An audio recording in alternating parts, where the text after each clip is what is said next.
처음 발표를 해주실 분은 지금 한국 디지털 트윈 연구소 그리고 카이스트 전기전자공학부의 명예교수로 계신 김탁곤 명예교수님이십니다. 제목은 디지털 트윈과 스마트 포장 기술 분야 활용 분야가 되겠습니다.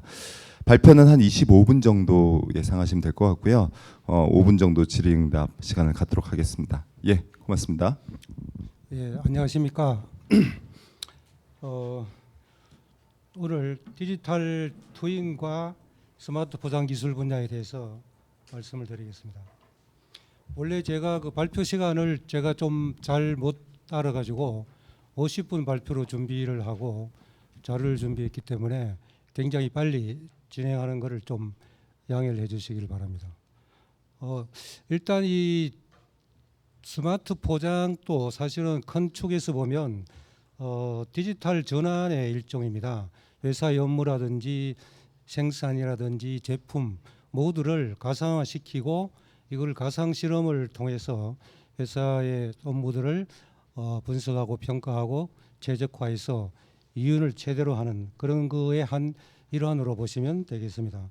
이 디지털 트윈이 디지털 전환 과정에서 굉장히 중요하다 하는 것은 많은 전문가들이 이야기를 하고 있고요. 특히 여러 분야의 전문가들이 디지털 트윈이 디지털 트랜스포메이션의 키다, 조력자다 이런 이야기를 하고 있다는 것을 말씀드리고요. 우선에 이 포장을 할 때도 마찬가지지만 디지털 트윈이라고 하는 거 이거를 정확하게 이해하기 위해서는 실제를 똑같이 복제한 가상화시킨 컴퓨터 공간의 제품이라고 생각을 하면 되겠습니다. 여기에 우리가 장난감 자동차가 있는데 이 장난감 자동차를 어쨌든 포장을 해서 운송해서 또 소비자한테 가고 하는 그런 게 우리가 하는 목표인데 이 장난감 자동차를 디지털 트윈화한다는 것은 자동차의 특성을 완전하게 디지털화를 해야 되는데요. 이 특성을 보면은 크게 정지된 상태에서 알 수 있는 특징과 움직이는 것들에 대해서 알 수 있는 특성 두 가지로 볼 수가 있는데요. 정지된 상태의 특성들은 외부의 모양이라든지 디자인 모양이라든지 또 이 물리적인 속성에 대한 겁니다. 그리고 실제로 이제 이게 움직이면서 일어나는 것은 자동차가 어떻게 움직이느냐 하는 그러한 물리 법칙이 있고요. 또 이 장난감 자동차가 처음에 제조될 때부터 나중에 소비자한테 가고 폐기될 때까지 여러 가지의 그 데이터가 필요하게 됩니다.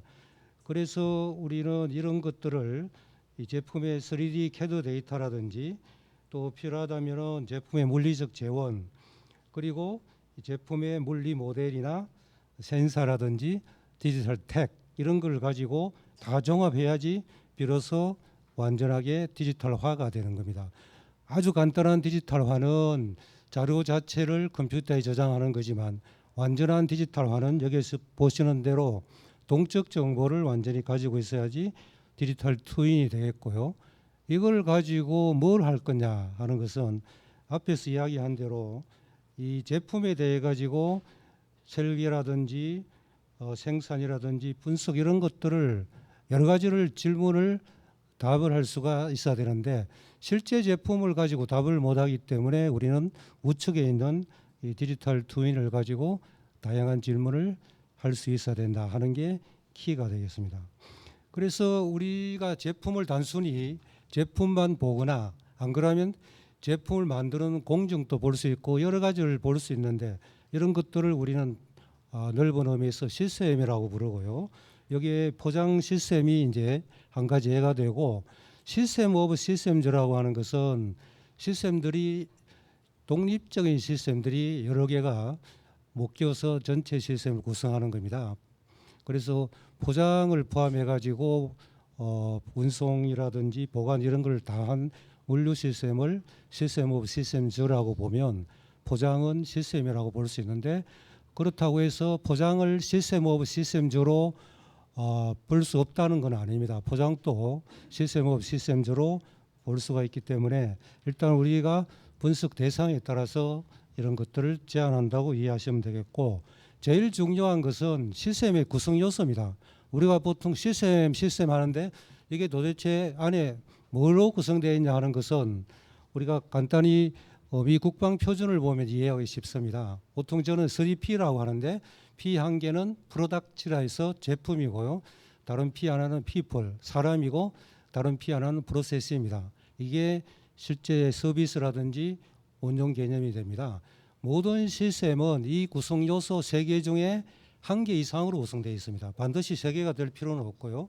1개 이상으로 되어 있고 이거를 가지고 우리가 디지털 트윈을 만든다는 것은 그림을 그대로 1대1로 매핑해서 제품을 디지털 트윈하든지 프로세스를 디지털 트윈하든지 사람을 디지털 트윈하든지 혹은 1개 이상을 묶어서 디지털 트윈을 하면 가상 실험을 할 수 있는 준비가 완료된다는 겁니다. 그래서 우리는 이런 것들을 각각 디지털 트윈을 만들어서 이것들을 조합하면 우리가 원하는 디지털 트윈이 완성이 되고 이 구성을 어떻게 하느냐에 따라서 여러 가지를 볼 수 있는데 이 구성하는 기본은 목적에 따라서 구성이 달라지게 되겠습니다. 자, 우리가 이 시스템을 만들어서 결국 하고자 하는 것은 이 앞에서 말씀드렸지만은 대상에 대한 다양한 질문을 답을 하는 건데요. 우리가 공학에서 평생 배우는 것은 딱 3가지 질문입니다. 한 가지는 시스템이 주어지고 입력이 있을 때 출력이 어떻게 되느냐 하는 것에 대한 답인데 이것을 우리는 분석 문제라고 부릅니다. 또 하나는 이 시스템이 모르는 상태에서 입력과 출력을 주고 시스템을 찾으라 하는 것을 우리는 설계 문제라고 하고요. 시스템에 출력을 주고 시스템을 알려주면서 이런 출력을 내기 위해서 필요한 입력이 뭐냐를 물어보는 것을 답하는 과정을 최적화 문제라고 합니다. 그래서 이 분석 설계 최적화는 모든 시스템, 우리가 하는 포장이라든지 제품 모두에 포함이 되고요. 이거를 제대로 하기 위해서는 여기에 시스템이라고 나와 있는 이 시스템을 우리는 수학적으로 다룰 수 있도록 만들어야 되는데 그걸 우리는 모델이라고 부릅니다. 그래서 이런 거를 가지고 시스템 해석하는 분야를 모델 기반 시스템 공학이라고 부르고요. 조금 이따가 정의를 하겠지만 디지털 트윈은 모델 중에서 실제하고 거의 똑같은 모델을 디지털 트윈이라고 부르기 때문에 저는 이거를 디지털 트윈 기반 시스템 공학이라고 부르도록 하겠습니다. 이 디지털 트윈은 분야가 워낙 다양하기 때문에 뭐 분야에 따라 조금은 정의를 다르게 하는데요. 여기 보면은 제일 처음에 정의한 게 인포메이션 컨스트럭터. 이거는 디지털 트윈이라는 이름을 이제 처음 쓰신 분이 논문에서 이렇게 부르고 있고요. 다른 분도 마찬가지로 시뮬레이션이다, 카피다, 레플리카다 여러 가지로 이야기하고 있습니다. 또 대상 분야도 굉장히 다양합니다. 그래서 우리의 목표는 뭐냐 하면 포장 분야에서 이 디지털 트윈을 어떻게 정의할 것이냐 하는 게 한 가지 우리가 먼저 해야 될 거고요. 이걸 가지고 우리가 정의를 하기 위해서는 포장 분야에서 디지털 트윈을 제품을 시스템으로 보느냐, 안 그러면 제품을 만드는 전체를 시스템으로 보느냐, 뭐 안 그러면 둘 다를 시스템으로 보느냐에 따라서 우리의 대상이 달라질 수가 있습니다. 단순히는 제품을 그냥 우리의 시스템으로 볼 수도 있고요. 제품을 만드는 생산을 시스템으로 볼 수도 있습니다. 어쨌든 이 디지털 트윈은 여러 가지 응용 분야에서 정의를 다양하게 하고 있지만 결과적으로 운용 개념은 그림에서 보신 대로 실제 시스템하고 이 실제 시스템을 연동한 디지털 트윈이 가상화된 거죠. 이걸 가지고 우리가 데이터를 끄집어냅니다. 실제 시스템에서는 실제 데이터, 디지털 트윈에서는 가상 실험을 통한 데이터를 끄집어내서 이 데이터를 분석하면 됩니다. 분석하는 것을 하기 위해서 외부에서 여기에 있는 디지털 트윈을 활용하는 사람이 여러 가지 질문을 던지겠죠. 질문을 요약하면 분석, 설계, 최적화에 대한 겁니다. 그래서 디지털 트윈을 가지고 할 수 있는 것은 우리한테 필요한 빅데이터를 제너레이션 하는 겁니다. 데이터가 제너레이션 되고 나면 그 이후에는 데이터 해석하는 방법을 그대로 사용하면 되겠습니다. 그래서 사전적 정의는 디지털 트윈을 시뮬레이션 모델이라고 하는데 앞에 제가 빨간 글씨로 리빙이라고 한 이유는 그림에서 본 대로 실제 시스템의 데이터를 그대로 시뮬레이션 모델에 반영을 하기 때문에 종전의 시뮬레이션하고는 다르다는 거고요. 또 한 가지는 특징이 뭐냐 하면 디지털 트윈이 실제 시스템이 태어날 때부터 없어질 때까지 계속 연동이 돼서 실제 시스템이 조금 낡아가지고 고물이 되면 디지털 트윈 모델도 그걸 반영할 수 있어야 되기 때문에 우리는 그걸 진화학습이라고 부릅니다. 그래서 기본적으로 실제 시스템과 쌍을 이루어 가지고 실제 시스템이 나빠지면 그거마저도 자동으로 반영되는 진화학습이 가능해야지 디지털 트윈이 된다는 거고요. 쌍을 이룬다는 거를 조금 이따가 간단한 예로 설명을 드리겠습니다. 결국은 우리가 디지털 트윈을 가지고 시스템에 대해서 여러 가지를 물어보는데 실제 시스템에서 얻을 수 없는 답. 왜냐하면 실제 시스템에다가 우리가 답을 얻기 위해서 실험을 하는 게 돈이 많이 들거나 혹은 위험하거나 이런 실험을 할 수 없기 때문에 부득이 가상 실험을 해서 답을 얻는 게 디지털 트윈의 목표가 되겠습니다. 자, 그러면 이 두 개를 실제하고 디지털 트윈을 쌍으로 운영한다는 것은 어떤 개념이냐면 우리가 이 아폴로 13호에서 이런 것들이 이제 한 가지 예시가 있는데요. 기본적으로 이 우주선을 이제 설계를 하고 이거를 진짜하고 시뮬레이션 프로그램으로 가짜하고 두 개를 만들어 가지고 각각을 운영을 하고 있었지만 우주선에서 임무를 수행하는 과정에서 우주선의 전력 시스템에 고장이 생겼습니다. 이 고장을 이제 찾고 복구하기 위해서 어떻게 하느냐? 두 개 실제 왼쪽에 있는 거 오른쪽에 있는 디지털 트윈을 연결해서 뭘 했느냐 하면 이 우리 시상 통제소에서 중간 역할을 해가지고 실제 고장 난 게 뭐냐를 데이터를 받아서 여기에다가 시뮬레이션을 통해서 이 고장이 왜 났느냐를 찾아내는 거죠. 찾아내서 이 고장 난 거를 알려주면 이걸 복구해서 임무를 완수했다고 하는 게 한 가지 예시가 있고 사실은 이 우주선인 경우에는 고장을 찾고 한 엔지니어 혹은 테크니션이 같이 갈 수 없기 때문에 굉장히 이제 좋은 사례가 되었고요. 우리는 이 왼쪽을 실책의 오른쪽을 디지털 트윈이라 부르고 쌍으로 페어링 오퍼레이션이라는 이런 개념이다 하는 겁니다. 또 한 가지 중요한 개념으로 디지털 트윈은 실제 시스템이 만들어질 때부터 폐기될 때까지 같이 움직인다고 했죠. 그래서 이 보장인 경우에 스마트 보장이 실제로 제품이 개발될 때부터 서비스가 갈 때까지 이 전체의 라이프 사이클이라고 그러죠. 이게 있는데 여기에 이제 실제 데이터를 처음부터 끝까지 모두 가지고 있으면 거의 모든 서비스를 할 수가 있고요. 이런 데이터 모으는 방법을 디지털 트레이드라고 부르고 표준 프로토콜이 정해져 있습니다. 그래서 우리가 이 디지털 트윈을 처음 만들고 실제 만들어지면 이제 실제가 생기는데 이 이후에는 항상 이렇게 페어링으로 운영을 하게 됩니다. 자, 이렇게 하는 목적이 뭐냐 하면은 실제 그 디지털 트윈하고 만들어진 거를 이제 검증한다거나 만들어진 디지털 트윈에 대해서 여러 가지 우리가 필요한 분석을 해보는 것들이죠. 그래서 실제 우리가 포장에 대해서 필요한 모든 것들을 전체 라이프 사이클에서 디지털 트윈과 실제 제품을 연동해서 우리의 답을 얻을 수가 있다 하는 게 이 그림에서 알 수 있고요. 우리의 질문은 그 제품의 수명 주기의 각 단계에서 제가 간단하게 용도를 설명해 놨지만 이게 구체적으로 디지털 트윈하고 어떻게 연결되느냐는 조금 이따가 말씀을 드리고 전체 라이프 사이클에서 디지털 트윈이 동기가 된다 하는 것은 이런 개념이라는 걸 이해하면 되겠습니다. 자, 이 디지털 트윈 여러분이 아마 여러 가지 소스를 통해서 많이 보셨겠지만 제가 설명한 건 이겁니다. 실제 시스템하고 연동이 돼서 움직이는 가상화된 컴퓨터 모델 이거죠. 그런데 사람들이 여러 가지 이야기를 합니다. CPS니 옵티미제이션, 그다음에 AI 데이터 애널리틱스니 VR이니 AR이니 뭐 메타버스 이런 이야기를 많이 하고 거기다 디지털 트윈을 자꾸 붙여서 이야기하는데 이거 무슨 관계냐? 굉장히 사람들이 혼돈하는데 결론은 아무 관계 없습니다.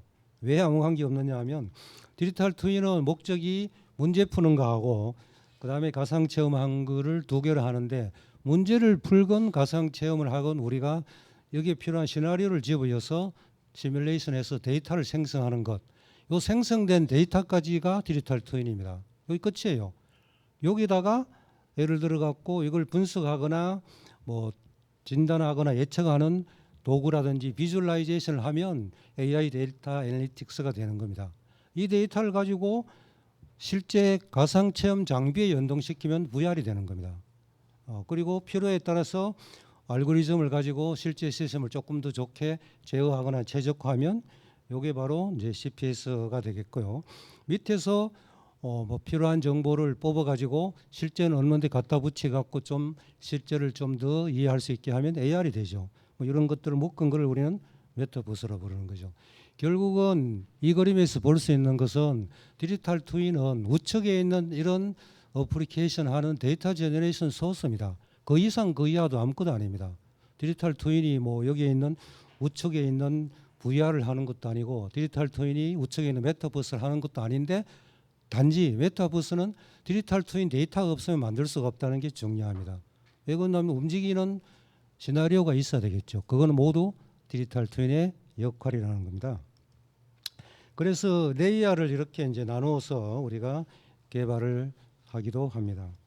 실제로 이런 레이어를 기반으로 해서 표준화도 ISO 표준도 이런 식으로 진행이 되고 있고, 만약 포장학회에서 이런 걸 한다고 하면 포장에 대한 디지털 트윈의 레이어를 이렇게 나누고 표준을 정의해서 ISO에 등록을 할 수 있도록 노력을 하면 포장에 대한 디지털 트윈의 ISO 표준이 되겠죠. 이 디지털 트윈이 굉장히 이제 돈이 좀 많이 들고 시간이 많이 드는 그러한 작업인데 왜 만드느냐? 간단합니다.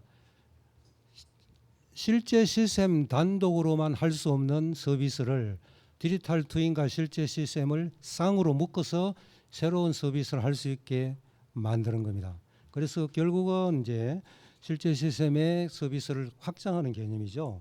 그래서 여기에 보면 우리가 보통은 이제 실제 시스템에 디지털 트윈을 붙여서 쌍으로 운영하는 걸 스마트 시스템이라고 보통 부르는데요. 스마트 시스템이 뭐냐? 아주 막연하죠. 다행스럽게 이 미국 과학재단에서 스마트 시스템에 대한 기능을 이렇게 정의해 놨고요. 기능만 잘 되는 거로 안 되고 실제 성능도 최적화돼서 기능과 성능이 모두 이런 거에 만족되면 우리는 스마트 시스템이라고 부르고, 물론 다른 컨텍스트로 스마트를 많이 쓰지만 제가 지금 정의한 것은 학술적으로 미국 연구재단에서 스마트는 이런 거다 하는 것을 보여드리는 거고, 여러분 도메인에서는 여러분이 스마트를 쓰시더라도 반드시 정의를 해야지 정의에 맞게 시스템이 구현될 수가 있다는 겁니다. 많은 경우에 정의와 개념 없이 그냥 기술만 가지고 이야기를 하게 되면 굉장히 어려워지죠. 그래서 디지털 트윈의 활용 분야는 모든 시스템입니다. 앞에서 제가 보여드렸지만 분석을 하거나 설계를 하거나 최적화하는 것은 우리의 모든 시스템 목표이기 때문에 그런 것들을 모두 우리가 디지털 트윈을 가지고 사용을 하는 거고요. 이거를 위해서 이제 실제와 디지털 트윈을 연동을 하게 되는데, 연동 형태가 되게 이제 왼쪽에는 분석을 하기 위해서 하는 거고요. 가운데는 이제 고장 진단이나 고장 발견을 위해서 하는 방법이고, 제일 우측에는 실제로 제어나 최적화를 위해서 하게 되는 겁니다. 제일 우측에 있는 방법은 특히 이제 제어나 최적화 분야에서 사이버 피지컬 시스템이라고 하는 시스템이 있는데, 그 시스템에서 디지털 트윈이 이제 추가된 디지털 트윈 이네이블드 CPS라는 새로운 분야고요.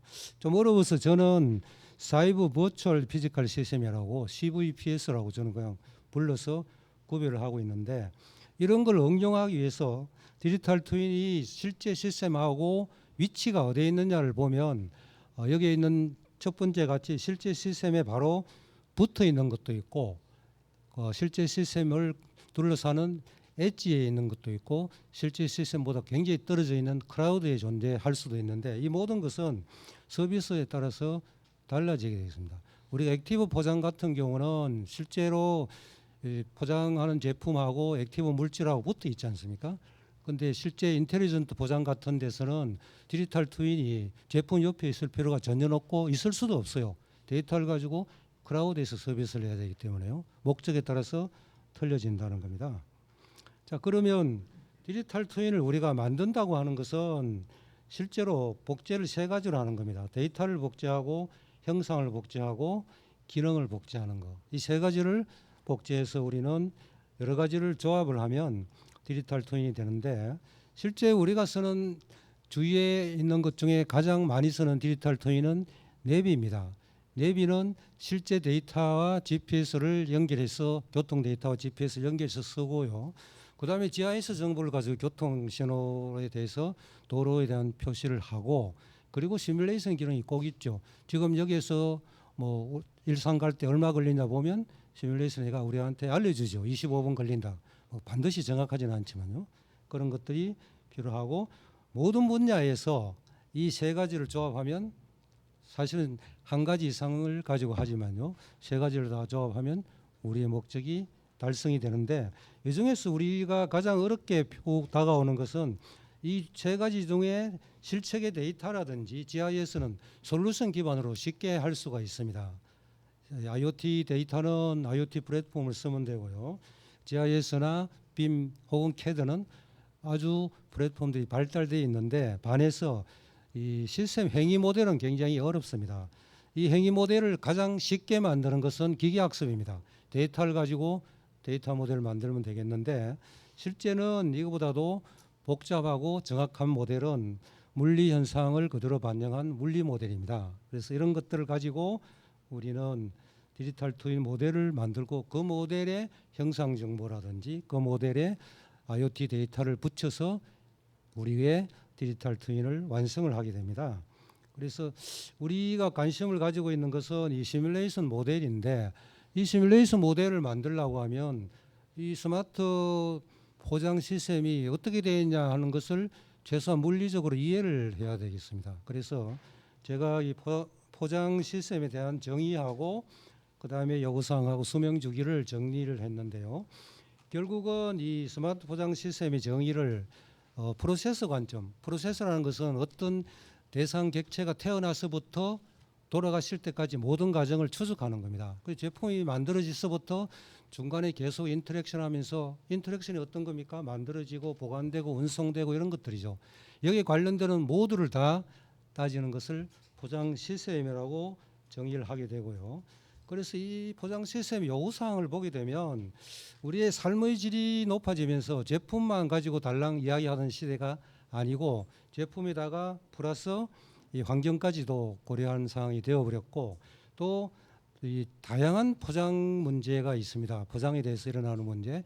이 포장학은 저도 이번에 강의를 위해서 조금 포장학에 대해서 공부를 해봤는데요. 굉장히 그 다학제적인 그런 것들이죠. 여러 가지의 그 전공들이 합쳐져 있는 그런 모양이고, 이 문제를 해결하기 위해서 다행스럽게 이 ICT 기술, 특히 디지털 트랜스포메이션이 이슈가 돼서 우리가 문제를 바라보면 스마트 포장 요구사항이 나오게 되는데요. 크게 기술적으로 두 가지입니다. 한 개는 액티브 포장, 그리고 한 개는 인텔리전트 포장입니다.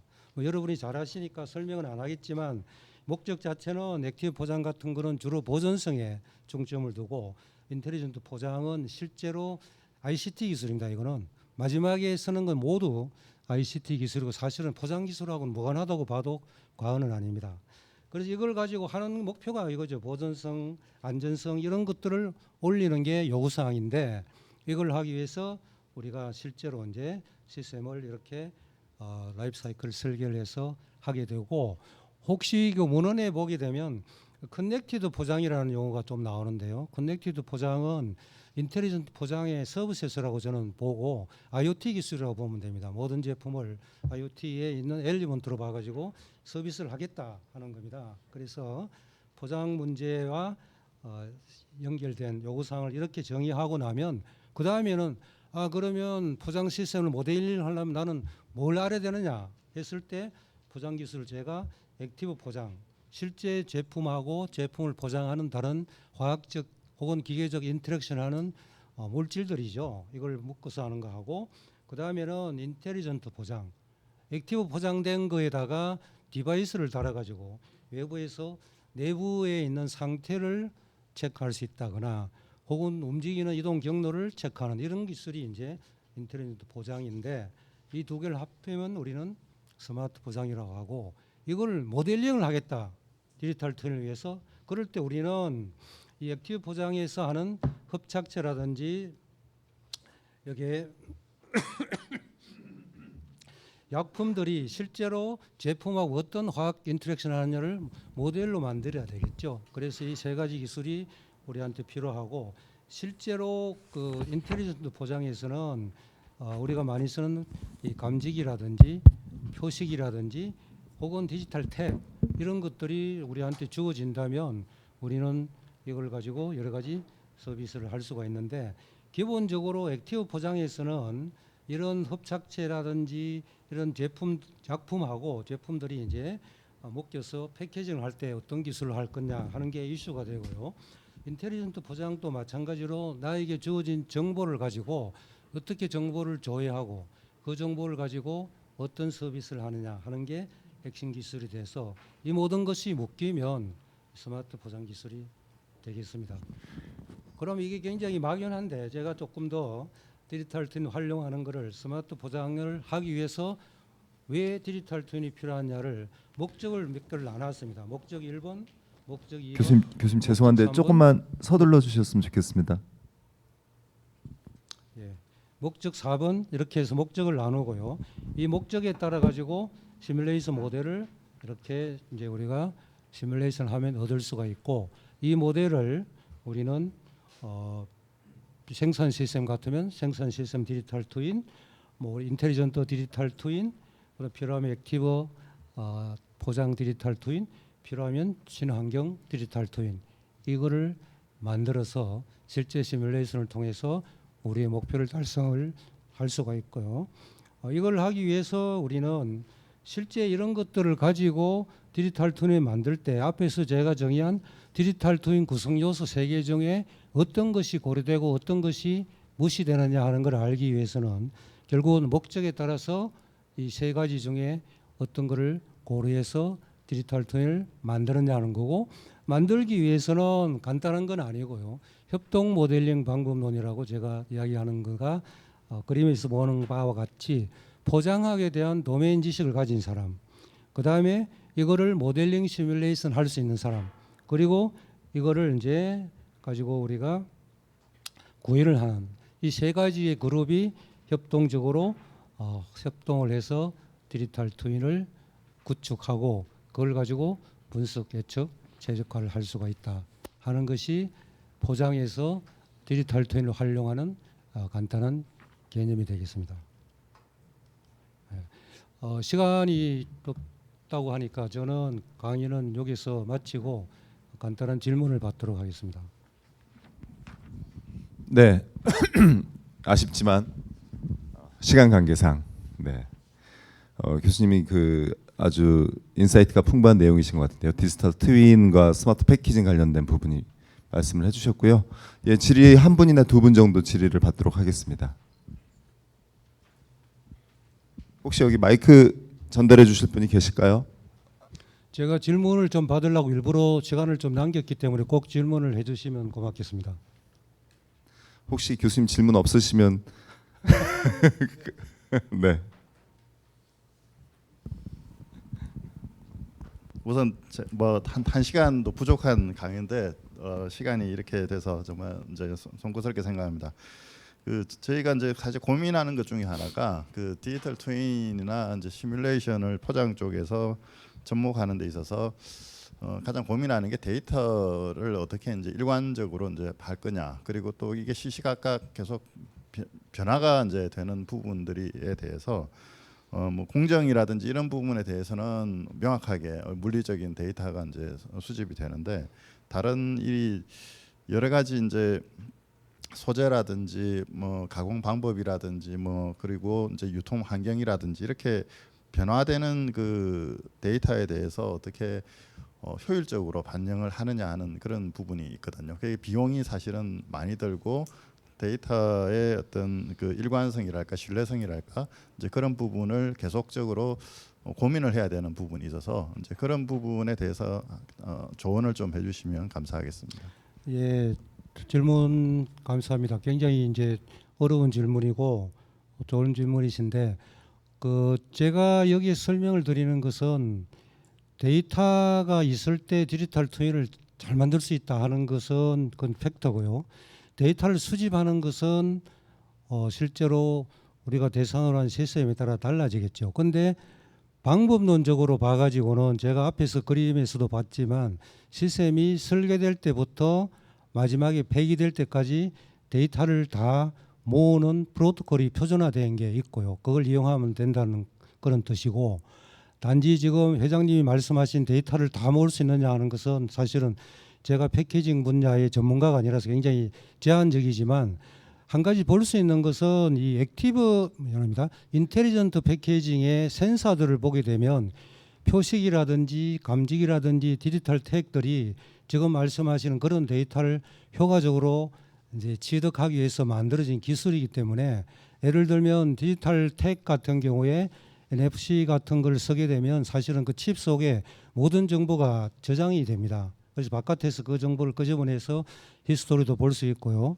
제가 시간이 좀 없어서 이야기는 못 드렸지만 실제로 그런 것들을 크라우드 서비스 할 때 지금 포장 쪽에서 하는 기술을 제가 보니까 양방향 통신을 하더라고요. 사용자들이 제품을 만드는 그 생산자한테 스펙을 다시 주기도 하더라고요. 필요한 걸 주면 거기서 이제 데이터베이스에서 그런 스펙을 만족할 수 있는 컨피그레이션을 하기도 하고 없으면 반영하기도 하는데, 핵심이 되는 것은 지금 ICT 기술은 아니라고 보고요. 그건 워낙 발달되어 있기 때문에 아닌데, 단지 제품의 실제 그런 것들을 하기 위해서 포장하는 분야에서 어떤 식으로 그걸 인베드 시키느냐 하는 게 가장 핵심 같습니다.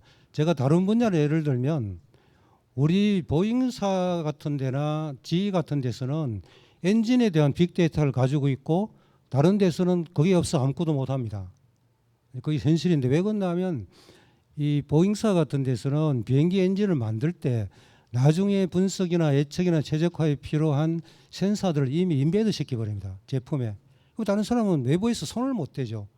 그래서 포장에서도 그런 것들을 발견해가지고 누가 이 데이터는 꼭 필요한데 포장할 때 내부에 인베드 안 시키면 안 된다는 걸 빨리 식별을 하시는 게 중요할 것 같습니다. 거기에 이제 기술적인 거는 센서 문제는 별건 아닌데 실제 내가 서비스할 때 이런 데이터는 꼭 필요한데 지금은 그거 안 하고 있다 하는 것을 식별해 가지고 그거를 측정하고 또 기존의 센서로 측정할 수 있으면 다행이고, 그런 것이 없다면 그런 것들을 측정할 수 있는 센서를 도입하고 하는 것이 이제 데이터의 핵심이 될 거기 때문에 저는 자나깨나 생각해야 될 게 서비스라고 계속 이야기하는 사람입니다. 왜? 서비스가 식별되면 기술은 다 있다는 겁니다. 기술은 없으면 또 개발시키면 되고요. 그래서 사용자 입장에서 가장 중요한 게 뭐냐 하는 것을 꾸준히 생각하시면서 회장님 말씀하시는 그 데이터가 뭐냐가 먼저 식별이 돼야지 수집하는 방법은 좀 그 다음 문제라고 저는 생각합니다.